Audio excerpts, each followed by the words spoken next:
ഇന്ന് നമുക്ക് ഓവനും ബീറ്ററൊന്നും ഇല്ലാതെ വൈറ്റ് ഫോറസ്റ്റ് കേക്ക് വീട്ടിൽ തയ്യാറാക്കുന്നത് എങ്ങനെയെന്ന് നോക്കാം. വളരെ സിമ്പിളായിട്ടുള്ളൊരു രീതിയിലാണ് ഞാനിന്ന് ഇത് ഉണ്ടാക്കുന്നത്. കേക്കിന് വേണ്ടിയിട്ട് ഒരു ബൗൾ എടുക്കാം. അതിലേക്ക് 1 കപ്പ് മൈദ ചേർത്ത് കൊടുക്കാം. 250 ml മെഷർമെൻറ്റ് കപ്പിലാണ് ഞാനിത് എടുക്കുന്നത്. പിന്നെ 1 ടീസ്പൂൺ ബേക്കിംഗ് പൗഡർ ചേർത്ത് കൊടുക്കാം. 1/4 ടീസ്പൂൺ ഉപ്പും കൂടെ ചേർത്ത് കൊടുക്കാം. എന്നിട്ട് ഇതൊന്ന് മിക്സ് ചെയ്തെടുക്കാം. കേക്കിന് വേണ്ടിയിട്ടുള്ള ഡ്രൈ മിക്സാണിത്. ഇത് നമുക്ക് മാറ്റി വെക്കാം. എന്നിട്ട് മറ്റൊരു ബൗൾ എടുക്കാം. അതിലേക്ക് 3 മുട്ട ചേർത്ത് കൊടുക്കാം. ഇനി ഇതിലേക്ക് 1 ടീസ്പൂൺ വാനില എസൻസും കൂടെ ചേർത്ത് കൊടുക്കാം. എന്നിട്ടിത് വിസ്ക് ഉപയോഗിച്ചൊന്ന് ബീറ്റ് ചെയ്തെടുക്കാം. 1 മിനിറ്റ് വരെ ജസ്റ്റ് ഒന്ന് ബീറ്റ് ചെയ്തെടുത്താൽ മതിയാവും.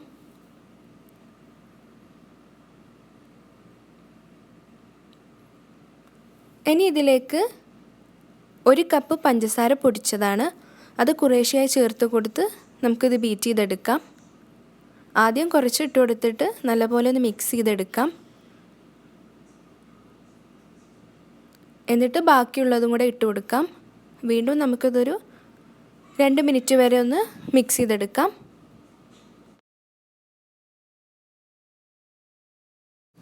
ഇതിപ്പോൾ 2 മിനിറ്റ് വരെ ഒന്ന് ബീറ്റ് ചെയ്തെടുത്തിട്ടുണ്ട്. ഇനി ഇതിലേക്ക് 1/4 കപ്പ് വെജിറ്റബിൾ ഓയിൽ ചേർത്ത് കൊടുക്കാം. എന്നിട്ട് ഇതൊന്ന് നല്ലപോലെ ഒന്ന് മിക്സ് ചെയ്തെടുക്കാം.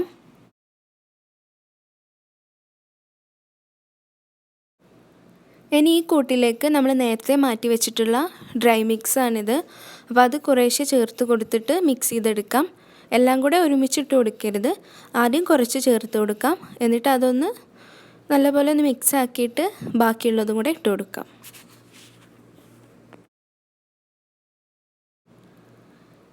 ഒരു വിസ്ക് ഉപയോഗിച്ച് നമുക്കിത് ഒന്ന് മിക്സ് ചെയ്തെടുക്കാം.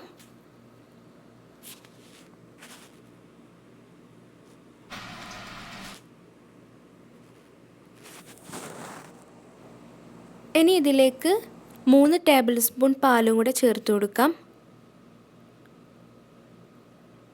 എന്നിട്ട് ഇതൊന്ന് മിക്സ് ചെയ്തെടുക്കാം.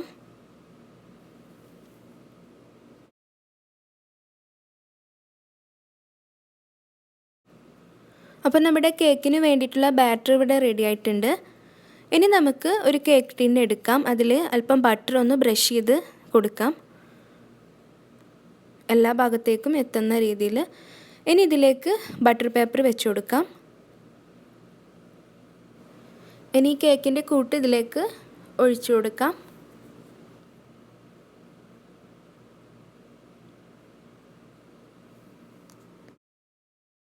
ഇനി നമുക്കിതൊന്ന് ടാപ്പ് ചെയ്തെടുക്കാം. എയർ ബബിൾസൊക്കെ ഒന്ന് പോകാൻ വേണ്ടിയിട്ടാണിത്. ഒരു വെസൽ സ്റ്റൗവിൽ വെക്കുക. ഫ്ലെയിം ഓൺ ചെയ്ത് അതിൽ ഉപ്പിട്ട് കൊടുക്കുക. അടച്ച് വെച്ച് 5 മിനിറ്റ് മീഡിയം ഫ്ലെയിമിലിട്ടൊന്ന് ചൂടാക്കി എടുക്കുക. അതിനുശേഷം നമുക്ക് അടപ്പ് തുറക്കാം. എന്നിട്ട് ഒരു സ്റ്റാൻഡ് വെച്ച് കൊടുക്കാം. ഇനി അതിലേക്ക് കേക്ക് ടിന്ന് വെച്ച് കൊടുക്കാം. ഇനി ഇത് അടച്ച് വെച്ചിട്ട് ലോ ഫ്ലെയിമിലിട്ട് 25 to 30 മിനിറ്റ് വരെ കേക്ക് ബേക്ക് ചെയ്തെടുക്കണം. അപ്പോൾ നമുക്ക് അതുവരെ വെയിറ്റ് ചെയ്യാം. കറക്റ്റ് 30 മിനിറ്റിന് തന്നെ കേക്ക് ബേക്കായിട്ടുണ്ട്. 25 മിനിറ്റൊക്കെ ആവുമ്പോൾ ഒന്ന് തുറന്ന് നോക്കുക കേക്ക് ബേക്കായോ എന്നറിയാൻ. നമുക്കിതൊരു സ്റ്റിക്ക് വെച്ചിട്ടൊന്ന് കുത്തി നോക്കാം. ക്ലീനായിട്ട് വന്നിട്ടുണ്ട്. അപ്പോൾ കേക്ക് നല്ലപോലെ ബേക്കായി എന്നാണ് അർത്ഥം. ഇനി ഇതിൽ നിന്ന് മാറ്റാം. കേക്കിലേക്കുള്ള ഷുഗർ സിറപ്പിന് വേണ്ടിയിട്ട് 1/4 കപ്പ് വെള്ളം ഒരു പാനിൽ വെച്ച് ചൂടാക്കുക. അതിലേക്ക് 4 ടേബിൾ സ്പൂൺ പഞ്ചസാര ചേർത്ത് കൊടുത്ത് ഒന്ന് തിളപ്പിച്ചെടുക്കുക. എന്നിട്ട് ഫ്ലെയിം ഓഫ് ചെയ്യാം. ഇത് തണുക്കാനായിട്ട് വെക്കാം. ഇനി നമുക്ക് കേക്കിന് വേണ്ടിയിട്ടുള്ള വിപ്പിംഗ് ക്രീം തയ്യാറാക്കണം. അതിന് വേണ്ടിയിട്ട് ഞാനിവിടെ വിപ്പിംഗ് ക്രീം മിക്സാണ് ഉപയോഗിക്കുന്നത്. ഇതുപോലെ 2 പാക്കറ്റാണ് എടുക്കുന്നത്. അപ്പോൾ 140 ഗ്രാം ഇതിന് വേണ്ടി എടുക്കുന്നുണ്ട്. 140 ഗ്രാം വിപ്പിംഗ് ക്രീം മിക്സ് നമുക്ക് ഈ ബൗളിലേക്ക് ഇട്ട് കൊടുക്കാം.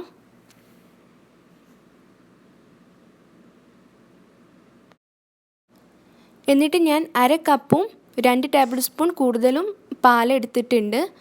അത് കുറേശ്ശെയായി നമുക്ക് ഒഴിച്ച് കൊടുത്ത് ഒരു വിസ്ക് ഉപയോഗിച്ച് നല്ല പോലെ ഇതൊന്ന് ബീറ്റ് ചെയ്തെടുക്കണം. 2 മിനിറ്റ് വരെ കൈയെടുക്കാതെ ബീറ്റ് ചെയ്താലുള്ളൂ നല്ല പോലെ ഫ്ലഫി ആവുക. അപ്പോൾ കുറേശ്ശെ പാലൊഴിച്ച് ഇത് ബീറ്റ് ചെയ്തെടുക്കുക. ഇതിന് മുമ്പ് വിപ്പിംഗ് ക്രീം മിക്സ് കൊണ്ട് നല്ലപോലെ ഫ്ലഫി ആയി വിപ്പിംഗ് ക്രീം തയ്യാറാക്കുന്നൊരു വീഡിയോ ഞാൻ ഇട്ടിട്ടുണ്ടായിരുന്നു.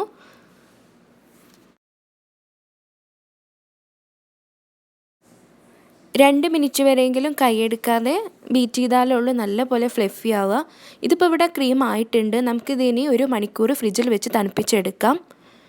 നമ്മുടെ കേക്ക് ഇവിടെ തണുത്തിട്ടുണ്ട്. നല്ല സോഫ്റ്റ് ആയിട്ടുള്ള കേക്കാണിത്. ഇനി നമുക്ക് ഈ ടിന്നിൽ നിന്നും കേക്ക് എടുക്കാം. ഇനി ഒരു ടേൺ ടേബിൾ എടുക്കാം. ടേൺ ടേബിൾ ഇല്ലാന്നുണ്ടെങ്കിൽ ഒരു ബൗൾ എടുത്തിട്ട് അതിന് മുകളിലൊരു പ്ലേറ്റ്, തിരിക്കാൻ പാകത്തിലുള്ളൊരു പ്ലേറ്റ് വെച്ച് കൊടുത്താൽ മതിയാവും. ഇനി ഈ ടിന്നിൽ നിന്നും നമുക്ക് കേക്ക് എടുക്കാം.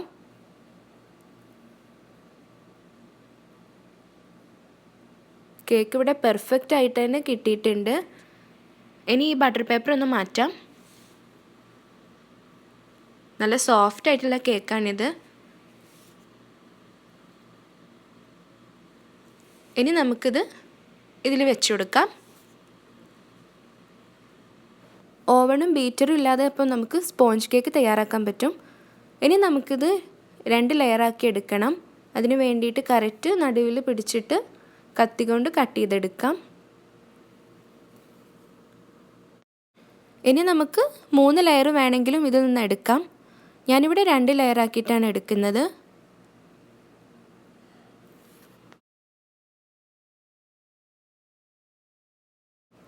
ഇനി ഈ കേക്കിൻ്റെ പീസിൽ നമ്മൾ നേരത്തെ ഉണ്ടാക്കി വെച്ച ഷുഗർ സിറപ്പ് നല്ലപോലെ തണുത്തതിന് ശേഷം നമുക്ക് ഇതിലൊഴിച്ച് കൊടുക്കാം.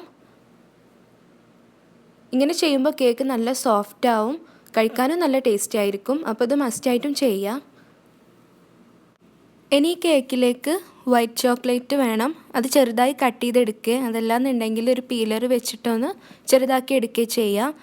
അപ്പോൾ അത് കുറച്ചധികം എടുക്കുക നമുക്ക്. ഈ കേക്ക് പീസിൽ ഷുഗർ സിറപ്പ് ഞാൻ ഒഴിച്ചു കൊടുത്തിട്ടുണ്ടായിരുന്നു. പിന്നെ നമ്മൾ ഉണ്ടാക്കിയ വിപ്പിംഗ് ക്രീം 1 മണിക്കൂർ ഫ്രിഡ്ജിൽ വെച്ചൊന്ന് തണുപ്പിച്ചെടുക്കുക. എന്നിട്ട് അതിൽ നിന്നും കുറച്ചെടുത്തിട്ട് ഈ ക്രീമൊന്ന് സ്പ്രെഡ് ആക്കുക.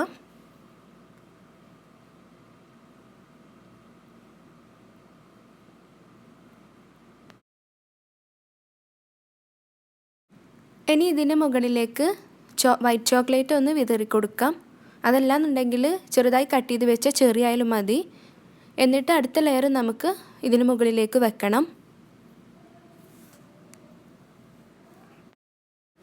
ഇനി കേക്കിൻ്റെ ഈ ഭാഗം നമുക്ക് മുകളിലായിട്ട് വെക്കാം, ഈ ഭാഗം താഴെയായിട്ടും വെക്കാം. അപ്പോൾ മുകളിൽ ഒപ്പായിട്ട് തന്നെ കിട്ടും. അതുമാത്രമല്ല നല്ല രീതിയിൽ ഫ്രോസ്റ്റിംഗ് ചെയ്യാനും നമുക്കിത് പറ്റും. ഇനി ഇതിലേക്കും ഷുഗർ സിറപ്പ് ഒഴിച്ചു കൊടുക്കാം. അത്യാവശ്യം എല്ലാ ഭാഗത്തേക്കും സൈഡിലൊക്കെ ഒഴിച്ചു കൊടുക്കാം. ഇനി ഇതിന് മുകളിലേക്ക് വിപ്പിംഗ് ക്രീം വെച്ച് കൊടുക്കാം. എന്നിട്ടൊന്ന് സ്പ്രെഡ് ആക്കിയിട്ട് എല്ലാം കൂടെ ഒന്ന് കവർ ചെയ്തെടുക്കണം. സൈഡിലും എല്ലാം വെച്ചിട്ട് നമുക്കൊന്ന് കേക്കൊന്ന് ഫ്രോസ്റ്റിംഗ് ചെയ്തെടുക്കാം.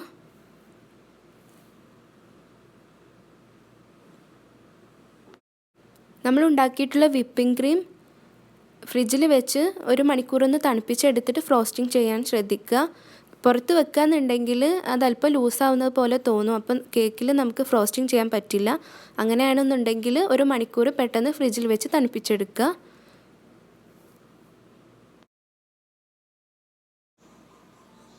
ഇനി ഈ സ്പാച്ചുല അല്പം വെള്ളത്തിലൊന്ന് ഇട്ട് വെച്ച് എടുക്കുക. എന്നിട്ട് ഫ്രോസ്റ്റിംഗ് ചെയ്തിട്ടുള്ള കേക്കിൽ ഇങ്ങനെ ചെയ്യുക. അപ്പോൾ നല്ല വൃത്തിയായി നമുക്ക് കിട്ടും. കേക്കൊന്ന് ഡെക്കറേറ്റ് ചെയ്യണമെന്നുണ്ടെങ്കിൽ പൈപ്പിംഗ് ബാഗ് എടുക്കുക. അതിലേക്ക് ഇനി വിപ്പിംഗ് ക്രീം ഇട്ട് കൊടുക്കുക.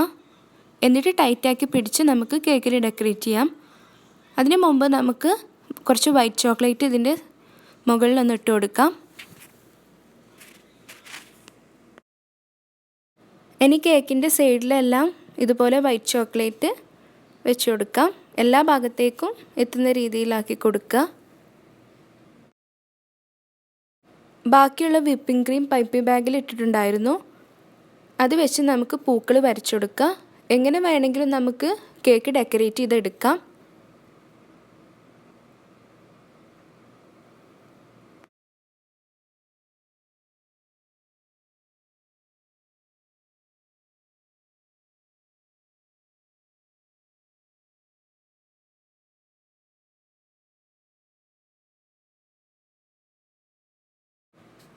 ഇനി ഇതിൻ്റെ സൈഡിൽ ചെറുതായി ഡോട്ട് പോലെ ഇട്ട് കൊടുക്കാം. എല്ലാ ഭാഗത്തേക്കും ഇതുപോലെ ചെയ്യാം.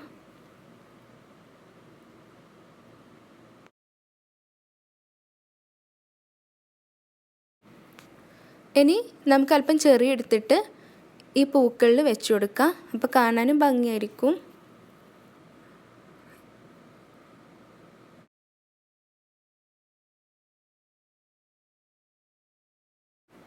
ഇതിന് മുകളിൽ 2 ചെറിയ പീസ് വൈറ്റ് ചോക്ലേറ്റും ഒരു ചെറിയും കൂടെ വെച്ച് കൊടുക്കാം. നമ്മുടെ വൈറ്റ് ഫോറസ്റ്റ് കേക്ക് ഇവിടെ റെഡി ആയിട്ടുണ്ട്. 1 മണിക്കൂർ ഫ്രിഡ്ജിൽ വെച്ചൊന്ന് തണുപ്പിച്ചെടുക്കുക. എന്നിട്ട് കട്ട് ചെയ്തെടുക്കാം. അപ്പോൾ കൂടുതൽ ടേസ്റ്റി ആയിരിക്കും.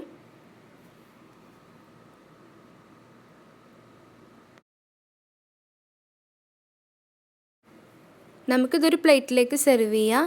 ഷുഗർ സിറപ്പൊക്കെ ഒഴിച്ചത് കാരണം ഉള്ളിൽ നല്ല സോഫ്റ്റാണ്. അപ്പോൾ അത് എന്തായാലും നിങ്ങൾ ചേർത്ത് കൊടുക്കുക. ഷുഗർ സിറപ്പൊക്കെ ഒഴിച്ച് കൊടുക്കുമ്പോഴാണ് ആ ഒരു യഥാർത്ഥ ടേസ്റ്റ് കിട്ടുന്നത്. ഓവണും ബീറ്ററും ഇല്ലാതെ നമുക്ക് വൈറ്റ് ഫോറസ്റ്റ് കേക്ക് ഇനി വീട്ടിൽ തയ്യാറാക്കാം. അപ്പോൾ ഇന്നത്തെ വീഡിയോ ഇഷ്ടപ്പെട്ടാൽ നിങ്ങൾ സബ്സ്ക്രൈബ് ചെയ്യുക. അതോടൊപ്പം തന്നെ നിങ്ങളുടെ അഭിപ്രായം അറിയിക്കുക.